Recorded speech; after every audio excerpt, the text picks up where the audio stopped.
Pengertian polimer. Polimer adalah senyawa kimia yang terdiri dari molekul-molekul besar makromolekul yang terbentuk dari pengulangan unit-unit yang lebih kecil yang disebut monomer. Monomer-monomer ini berikatan satu sama lain melalui proses polimerisasi untuk membentuk rantai panjang atau struktur 3 dimensi. Polimer dapat bersifat alami seperti selulosa dan karet atau sintetis seperti plastik, nilon, dan polistirena.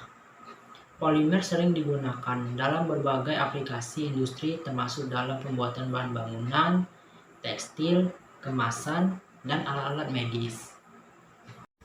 Polimer berdasarkan sumbernya dapat dibedakan dalam 3 kelompok, yaitu polimer alam, yaitu polimer yang terjadi secara alami. Contohnya ialah karet alami, amilem dalam beras, protein dalam daging, dan selulosa dalam kayu.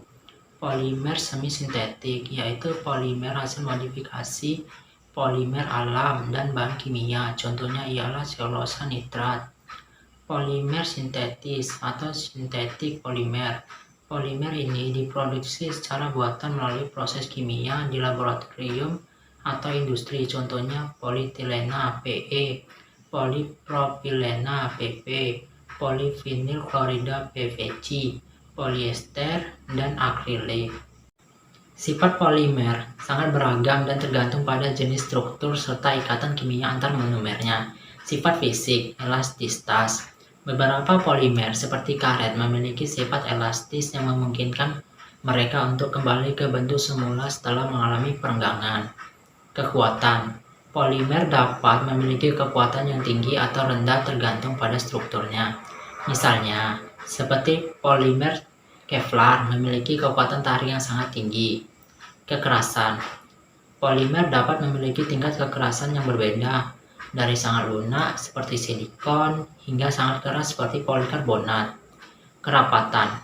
Polimer umumnya ringan karena terdiri dari rantai panjang dengan banyak ruang antar atom yang membuatnya memiliki kerapatan rendah. Sifat termalnya. Titik lebur polimer. Termoplastik seperti polietilena memiliki titik lebur yang relatif rendah dan dapat dilelehkan kembali. Sementara polimer termoset seperti bakelit tidak dapat dilelehkan kembali setelah terbentuk. Kestabilan termal. Beberapa polimer dapat bertahan pada suhu tinggi tanpa mengalami degradasi, sementara yang lain mungkin meleleh atau terurai pada suhu yang lebih rendah. Sifat mekaniknya, tegang dan renggangan. Polimer bisa sangat fleksibel atau sangat kaku tergantung pada struktur molekulnya. Ketangguhan. Kemampuan polimer untuk menyerap energi sebelum mengalami patah. Polimer seperti polietilen berdasarkan tinggi HDPE sangat tangguh. Sifat kimia. Resistensi kimia. Banyak polimer tahan terhadap bahan kimia seperti asam dan basa yang membuatnya ideal untuk aplikasi tertentu. Kelarutan. Polimer umumnya tidak larut dalam air tetapi dapat larut dalam larut organik tertentu. Sifat elektrik. Isolator listrik. Sebagai besar, polimer adalah isolator listrik yang baik, menjadikannya bahan yang berguna dalam aplikasi listrik dan elektronik. Konduktivitas. Beberapa polimer khusus seperti polianilin dapat mengantarkan listrik dan digunakan dalam perangkat elektronik. Sifat optik. Transparansi. Beberapa polimer seperti polikarbonat dan polimetil metakrilat PMMA adalah transparan dan sering digunakan sebagai pengganti kaca. Kekeruhan.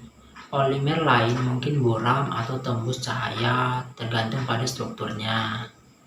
Tahapan-tahapan dalam pembuatan polimer tergantung dari jenis polimer yang dihasilkan. Pertama, pemilihan bahan baku monomer. Pemilihan bahan baku utama monomer berdasarkan jenis polimer yang ingin diproduksi. Monomer ini biasanya adalah senyawa kimia organik yang memiliki kemampuan untuk berpolimerisasi seperti etilena, propilena, stirena, atau asam adipat. 2. Inisiasi reaksi polimerisasi. Proses polimerisasi dimulai dengan menambahkan inisiator atau katalis yang akan memulai reaksi.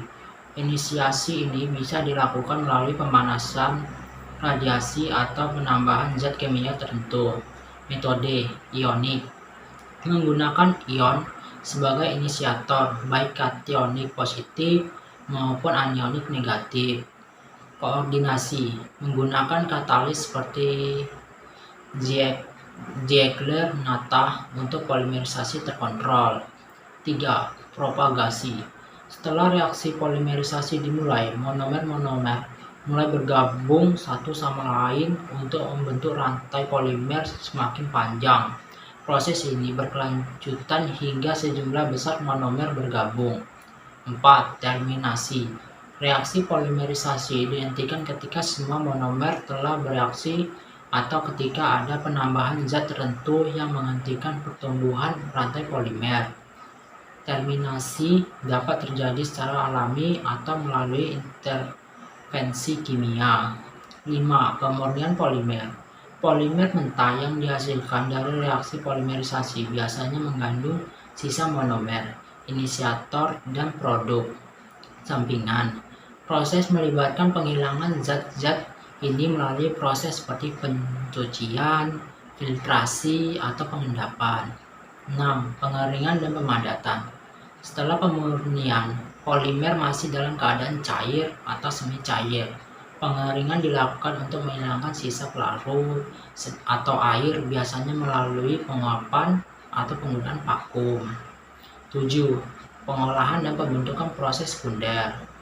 Polimer murni kemudian diproses lebih lanjut menggunakan berbagai teknik seperti ekstrusi untuk membuat lembaran pipa atau benang, injeksi molding untuk membuat produk dengan bentuk kompleks seperti mainan atau komponen otomotif, blow molding untuk membuat botol dan wadah berongga, compression molding untuk membuat produk seperti komponen otomotif atau barang industri lainnya.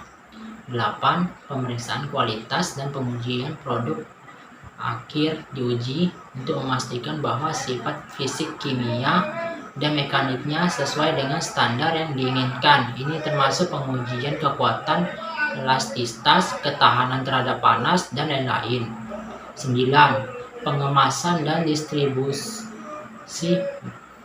Produk polimer yang telah diuji dan memenuhi standar kualitas dikemas dan siap distribusikan ke konsumen atau industri lainnya untuk digunakan sebagai bahan baku. Contoh barang dari polimer: barang kehidupan sehari-hari, botol plastik, mainan anak-anak, pakaian dan aksesoris, sepatu karet, wadah penyimpan makanan, dan lain-lain. Komponen mesin otomotif, gear plastik, seal and gasket, casing perangkat elektronik, bearing plastik, dashboard, interior kendaraan, dan lain-lain. Selanjutnya ke materi keramik. Pengertian keramik. Pada awalnya, keramik berasal dari bahasa Yunani, keramikos, yang artinya suatu bentuk dari tanah liat yang telah mengalami proses pembakaran. Kamus dan Ensiklopedia tahun 1950-an mendefinisikan keramik sebagai suatu hasil seni dan teknologi untuk menghasilkan barang dari tanah liat yang dibakar, seperti gerabah, genteng, porselin, dan sebagainya. Tetapi saat ini tidak semua keramik berasal dari tanah liat. Definisi pengertian keramik terbaru mencakup semua bahan bukan logam dan anorganik yang berbentuk padat. Sehingga keramik merupakan material teknik yang terbuat dari persenyawaan metal, Al, Mg, Zr, dan lain-lain, dan non-metal, COFN, dan lain-lain. Selanjutnya ke materi klasifikasi keramik. Ada dua klasifikasi keramik, yaitu keramik tradisional dan keramik teknik. Yang pertama, keramik tradisional. Keramik tradisional yaitu keramik yang dibuat dengan menggunakan bahan alam, biasanya terbuat dari tanah liat yang berupa kaolin, porselin, kaca, gerabah untuk perabotan dapur, hiasan, dan lain-lain. Yang kedua, keramik teknik. Keramik teknik adalah keramik yang dibuat dengan menggunakan oksida-oksida logam atau logam. Sengaja dibuat dari unsur-unsur metal atau non-metal seperti SiC, Al2O3, ZrO2, dan lain-lain untuk penggunaan di bidang elektronik, aerospace, komputer, komunikasi, dan lain-lain.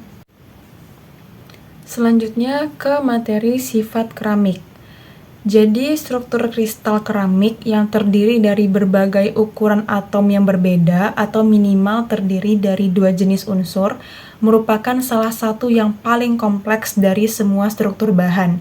Ikatan antara atom-atom ini umumnya ikatan kovalen, kemudian ada ikatan ion. Jadi, ikatan tersebut membuat keramik jauh lebih kuat daripada logam.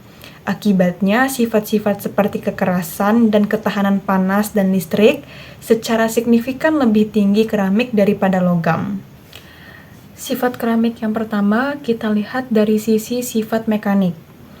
Keramik adalah material yang kuat, keras, tahan korosi, serta memiliki kerapatan rendah dan titik leleh yang tinggi. Namun keramik bersifat rapuh dan cenderung patah tiba-tiba dengan sedikit deformasi plastik karena ikatan ion dan kovalen yang mencegah partikel-partikelnya bergeser.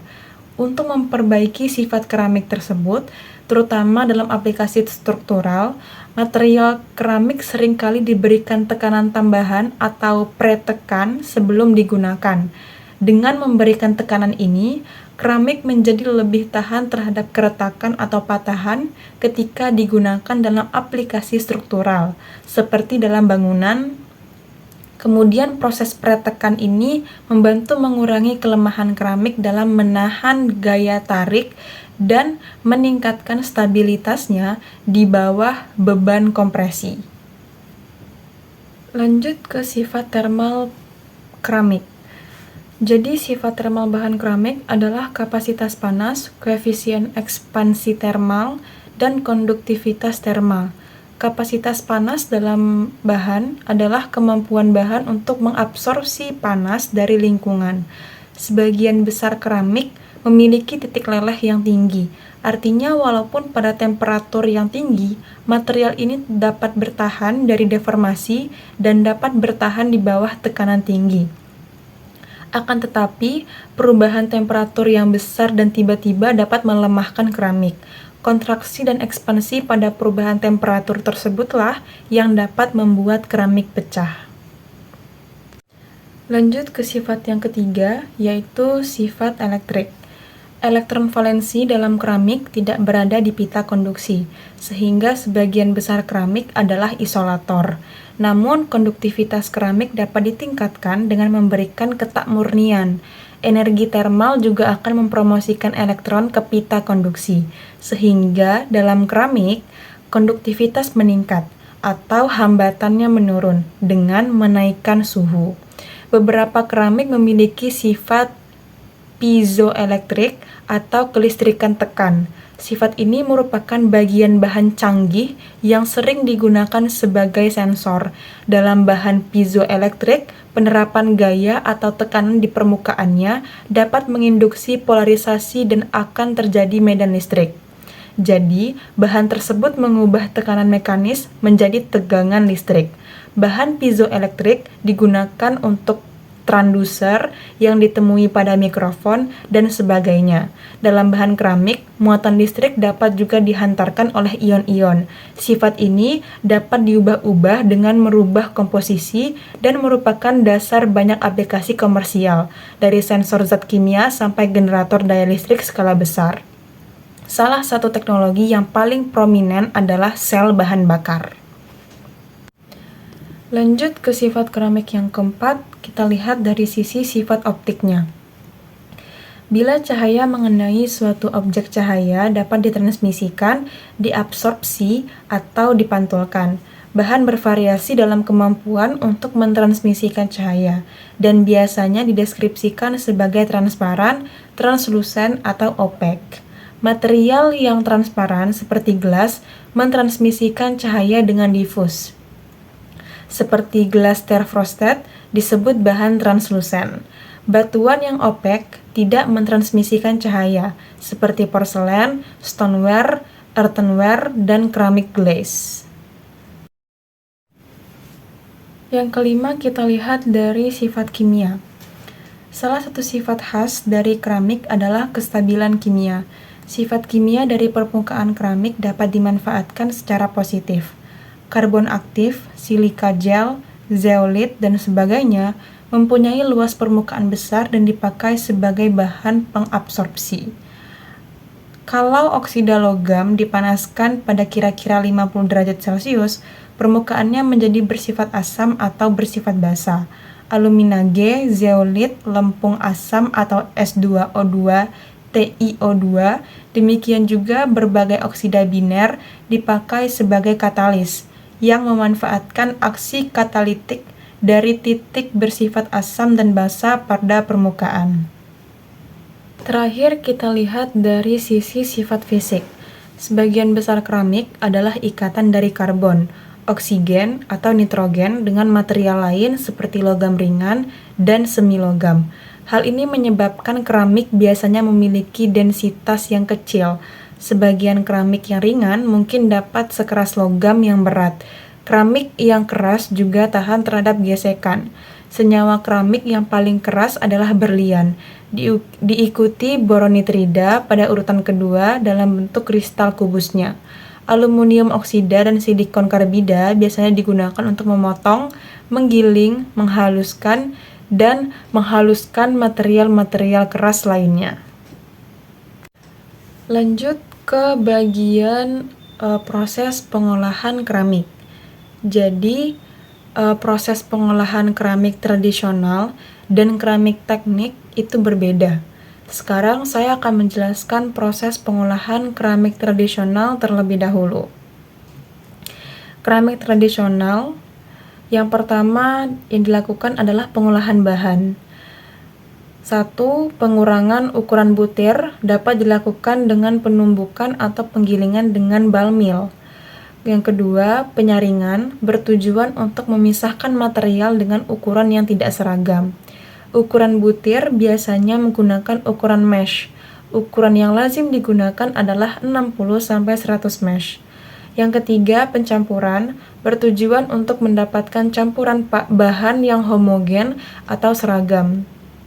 Yang keempat, pengadukan dapat dilakukan dengan cara manual maupun masinal dengan blunger maupun mixer.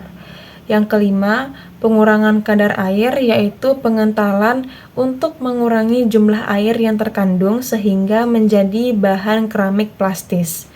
Proses ini dapat dilakukan dengan diangin-anginkan di atas meja gips atau dilakukan dengan alat filter press. Kemudian pembentukan. Jadi terdapat beberapa teknik pembuatan keramik secara tradisional, di antaranya teknik pembentukan tangan langsung. Beberapa metode yang dikenal selama ini seperti teknik pijit atau pinching, teknik pilin atau coiling, dan teknik lempeng atau slabbing. Kemudian ada pembentukan dengan teknik putar. Diperlukan waktu yang tidak sebentar untuk melatih jari-jari agar terbentuk filling dalam membentuk sebuah benda keramik. Keramik dibentuk di atas sebuah meja dengan kepala putar yang berputar. Alat utama yang digunakan adalah alat putar berupa meja putar. Kemudian pembentukan dengan teknik cetak. Membentuk keramik dengan bantuan cetakan atau mold yang dibuat dari gipsum. Teknik cetak dapat dilakukan dengan dua cara, ada cetak padat dan cetak tuang atau slip. Pada teknik cetak padat dapat bahan bakunya adalah bahan tanah liat plastik, sedangkan pada teknik cetak tuang bahannya berupa bahan tanah liat atau slip atau lumpur.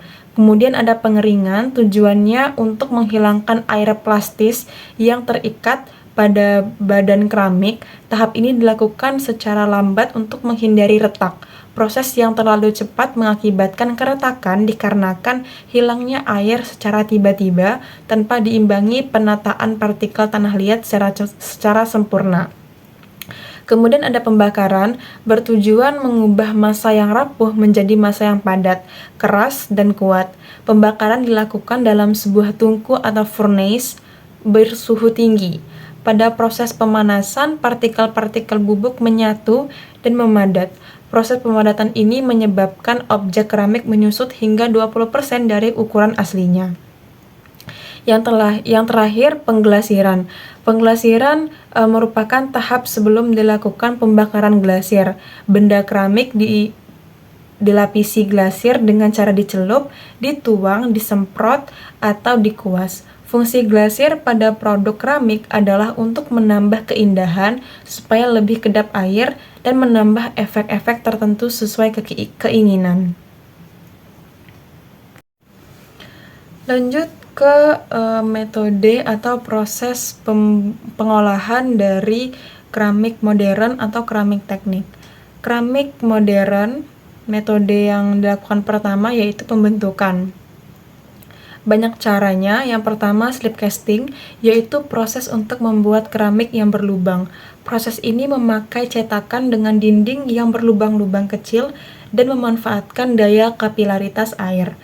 Ada proses pressure casting juga. Jadi pada proses ini bubuk keramik dituangkan pada cetakan dan diberi tekanan.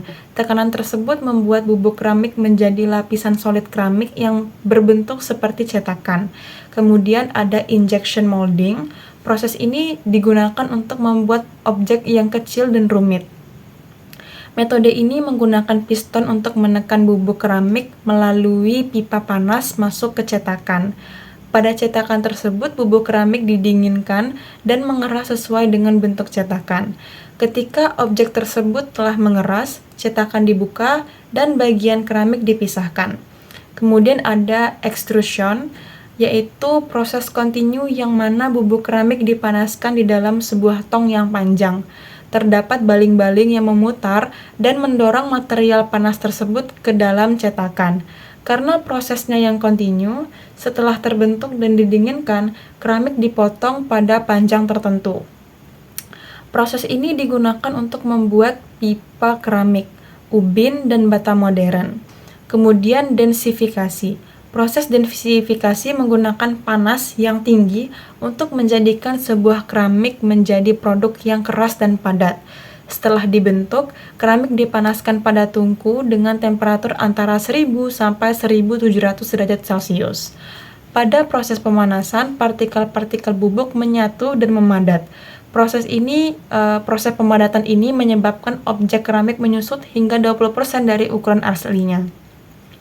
Tujuan dari proses pemanasan ini adalah untuk memaksimalkan kekerasan keramik dengan mendapatkan struktur internal yang tersusun rapih dan sangat padat. Kita ke submateri yang terakhir, yaitu contoh alat atau bahan dari keramik. Meliputi komponen dapur, ada refraktori padat, refraktori cor, elemen pemanas, isolator penanganan logam cair, dan perbekas oven. Kemudian ada komponen mesin otomotif seperti busi, katup, sil pompa, dan rotor turbocharger. Yang ketiga ada komponen gas turbin seperti ruang bakar, pemindah panas, sudu-sudu turbin. Yang keempat ada penahan panas seperti dinding pesawat ulang-alik, lapisan penahan panas, isolator panas, dan bahan tahan api. Yang kelima, komponen tahan aus seperti alat-alat potong, keran, lining, dan alat milling, pelumas padat, penempa, sil, dan pelunyer pompa, abrasif, alat cukur standar. Yang keenam, ada keramik tangguh seperti benang, peralatan golf, bantalan, whisker, lempengan tahan peluru, pisau, dan gunting. Yang terakhir, keramik bangunan seperti atap, kaca jendela, gelas keramik, gerabah, dan lain-lain. Pengertian bahan material komposip. Material komposip adalah material yang dibuat dengan menggabungkan dua atau lebih material yang berbeda dalam skala makroskopis. Material tersebut memiliki keunggulan masing-masing dan membentuk material baru yang memiliki karakteristik berbeda dari material penyusun. Pembagian dan pengertian material komposip. Material komposip dapat dibagi berdasarkan jenis penguat yang digunakan, yaitu A. Komposip serat, B. Komposip lapisan, C. Komposip partikel. Dan material komposip juga dapat dibagi berdasarkan jenis matrik, yaitu A. Matrik dari bahan polimer, matrik dari bahan logam, matrik dari bahan keramik. Dan materi komposip juga dapat dibagi berdasarkan jenis serat, yaitu serat karbon, serat kaca, serat aramid, serat alami, serat logam. Sifat material komposip. Material komposip memiliki sifat mekanik yang lebih bagus daripada logam, memiliki kekuatan yang bisa diatur yang tinggi, memiliki kekuatan yang lelah, yang baik, memiliki kekuatan jenis, dan kekuatan jenis yang lebih tinggi daripada logam, tahan koros. Proses pengolahan material komposip. Proses pengolahan material komposip dapat melibatkan beberapa tahapan seperti cetakan tekanan yang menggunakan hidrolis untuk menekan serat yang telah dicampur dengan resin ke dalam rongga cetakan.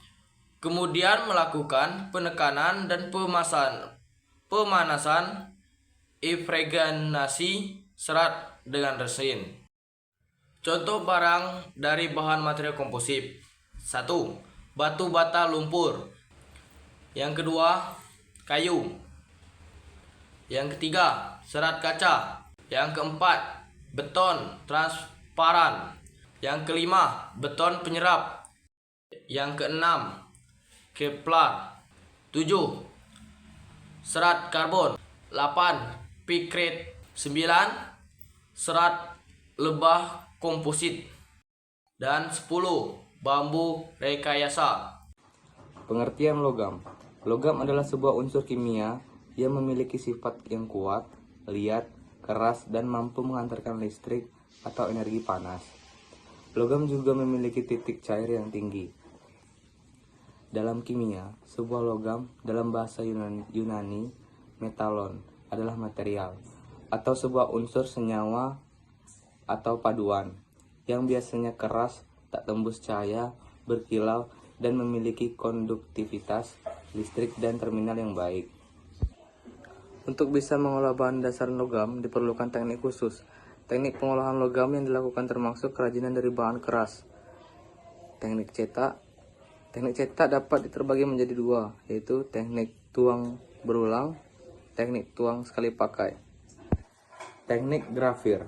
Teknik grafir adalah teknik mengikis bagian permukaan material dengan pola tertentu. Teknik grafir atau engraving secara umum terbagi menjadi dua model, yaitu vektor engraving.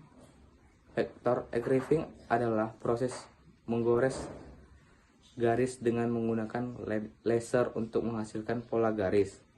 Kedua, raster engraving.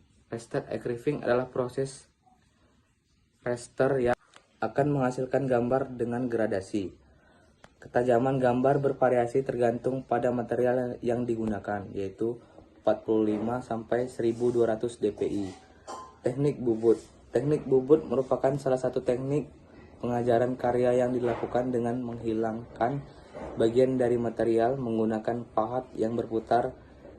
Teknik ini umumnya digunakan untuk karya kerajinan. Teknik etsa. Teknik etsa adalah teknik cetak yang menggunakan media cetak berupa lempengan tembaga untuk membuat kiles. Acuan digunakan untuk penggunaan larutan asam nitrat yang bersifat korosif terhadap tembaga. Teknik ukir. Mengukir adalah kegiatan menggores, memahat, dan meroleh pola pada permukaan benda yang diukir. Awalnya, seni ukir ini digunakan untuk membuat perkakas rumah tangga dan benda-benda dari gerabah kayu. Pengertian non-logam. Dalam kimia, non-logam adalah sebuah unsur kimia yang umumnya tidak memiliki sifat logam yang dominan.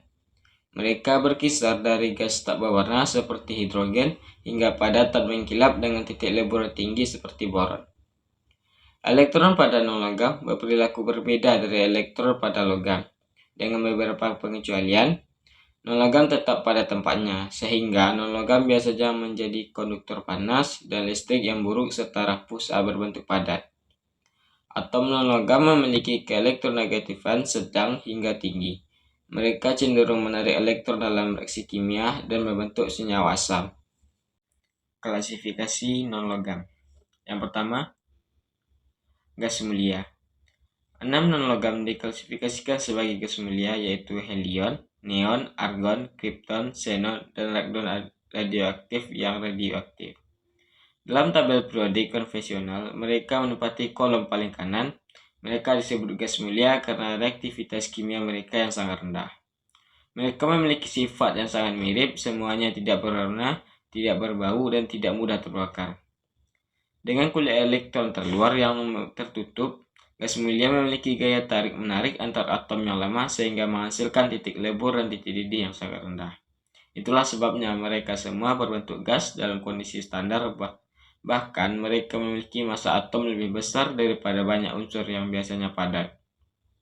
Yang kedua ada halogen. Halogen merupakan golongan dengan keelektronegatifan tertinggi, jadi ia merupakan golongan paling non-logam.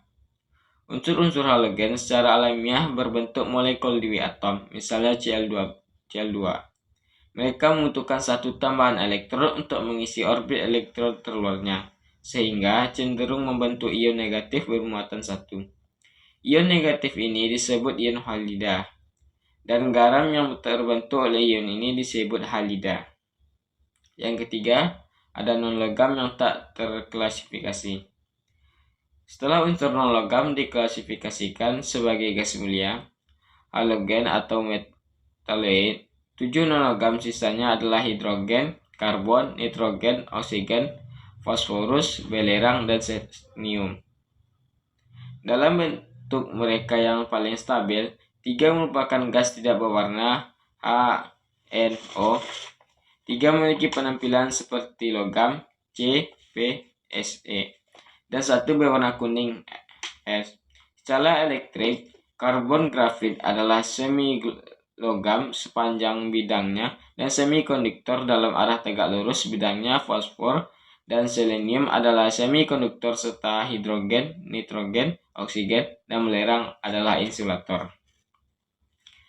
Yang keempat ada metaloid. Secara kimia, metaloid umumnya berperilaku seperti non-logam lemah. Di antara unsur-unsur non-logam, mereka cenderung memiliki energi ionisasi, afinitas elektron, dan nilai keelektronegatifan terendah, dan merupakan zat pengoksidasi yang relatif lemah. Mereka lebih lanjut menunjukkan kecenderungan untuk membentuk panduan dengan logam. 6 unsur yang lebih umum dikenal sebagai metaloid adalah boron, silikon, germanium, arsen, antimon, dan tellurium. Masing-masing memiliki penampilan logam. Pada tabel periodik standar, mereka menempati area diagonal di blok P, yang membentang dari boron di kiri atas hingga tellurium di kanan bawah, di sepanjang garis pemisah antara logam dan non-logam yang ditunjukkan pada beberapa tabel. Sifat non-logam. Yang pertama, dari segi bentuk. Non-logam dapat berbentuk gas, cair, atau padatan. Gas non-logam dapat berwarna atau tidak berwarna. Cairan non-logam seperti bromin, padatan non-logam dapat mengkilap dengan titik lebur yang tinggi seperti boron. Yang kedua, sifat fisik. Non-logam tidak memiliki kilometalik, tidak lunak, dan tidak mudah ditempa. Non-logam juga tidak dapat diubah menjadi kawat atau batang. Yang ketiga, sifat kimia. Non-logam bereaksi lebih banyak dengan logam daripada dengan non-logam lainnya. Non-logam cenderung menerima elektron dari logam. Non-logam juga cenderung rapuh dengan titik leleh atau titik didih rendah dan energi ionisasi dan elektronegativitas tinggi. Yang keempat, sifat konduktivitas. Non-logam tidak memiliki elektron bebas, sehingga tidak dapat menghantarkan listrik maupun panas dengan baik. Pengolahan bahan non-logam. Pengolahan bahan non-logam terbagi dalam beberapa tahap. Tahap pertama adalah pra-pembentukan. Sebelum dimasukkan ke dalam mesin cetak, bahan yang sudah tercampur dicetak lebih dahulu sebagai bentuk awal. Ada dua macam pembentukan, yaitu untuk bahan termoplastik dan termosetting. Bahan termoplastik prosesnya dilakukan dengan cara bahan dipanaskan hingga mencapai titik plastis, lalu dicetak menyerupai bentuk rongga cetakan. Keuntungan proses ini adalah menghemat bahan baku dan mempercepat proses. Bahan termosetting prosesnya dilakukan dengan cara bahan dicetak dalam kondisi dingin, menjadi bentuk pelet tanpa pengolahan awal terlebih dahulu. Pengolahan bahan non-logam seperti polimer dibagi menjadi beberapa macam, yaitu yang pertama injection molding, yakni biji polimer yang dilelehkan oleh screw-gear ke dalam tabung yang berpemanas, lalu dengan gaya tarik bumi, pelet diinjeksikan ke dalam cetakan. Akibat pemanasan pada suhu 120-260 derajat Celcius, pelet berada di titik plastis. Kemudian pelet diinjeksi ke dalam cetakan tertutup bertekanan besar, yaitu 200 MPa. Produk kemudian mengeras dengan bantuan pendinginan air, penekanan lalu ditarik dan produk dikeluarkan dari dalam cetakan. Yang kedua, ekstrusi. Biji polimer atau pelet yang telah dilelehkan dimasukkan ke dalam ruang pemanas melalui screw-gear hingga berubah menjadi kental. Lalu ditekan melalui cetakan sehingga keluar berupa lembaran. Lembaran yang dihasilkan lalu didinginkan dengan udara, air atau permukaan yang dingin. Produk berupa lembaran akhirnya mengeras selama berada di atas ban dan berjalan. Yang ketiga ada thermoforming. Prosesnya berupa penekanan lembaran polimer yang telah dipanaskan ke dalam suatu cetakan. Keempat, blow molding. Biji polimer yang dilelehkan oleh screw-gear di dalam tabung yang dilengkapi dengan pemanas, kemudian diekstrusi membentuk pipa atau parison, kemudian ditiup ke dalam cetakan. Contoh barang dari bahan non-logam. Yang pertama, barang dalam kehidupan sehari-hari seperti oksigen, karbon, klorin, kayu, kertas, tanah, karet, dan lain-lainnya. Yang kedua ada produk mineral seperti semen, keramik, kaca, kapur. Yang ketiga ada barang tambang seperti belerang, pasir, asbes, mika, kaolin, intan, dan lain-lain. Pengertian kayu. Kayu adalah bahan alami yang berasal dari batang atau cabang pohon. Kayu merupakan material keras yang terbentuk dari jaringan pembuluh pada tumbuhan berkayu. Berdasarkan jenis pohon berkayu, dibagi menjadi dua. Kayu keras atau hardwood diperoleh dari pohon berdaun lebar seperti jati, mahoni, dan oak. Kayu lunak, softwood, diperoleh dari pohon berdaun jarum seperti pinus, cemara, dan cedar.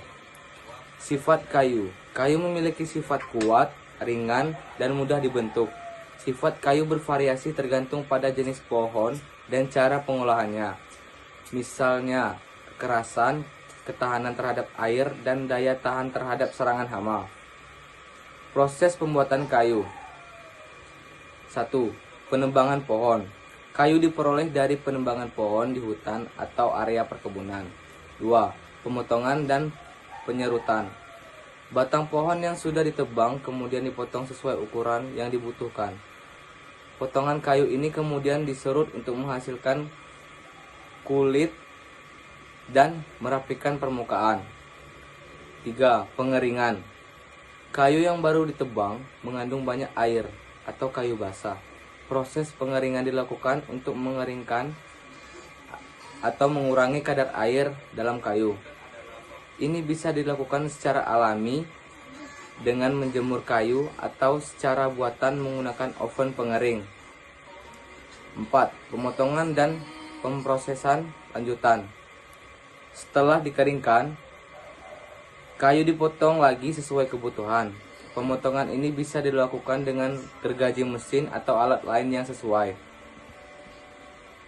5. Pengawetan. Kayu seringkali diawetkan untuk melindunginya dari serangan hama, jamur, dan pembusukan. Proses pengawetan bisa dilakukan dengan meredamkan kayu dalam bahan kimia dan menggunakan teknik lainnya. 6. Pengerjaan dan finishing.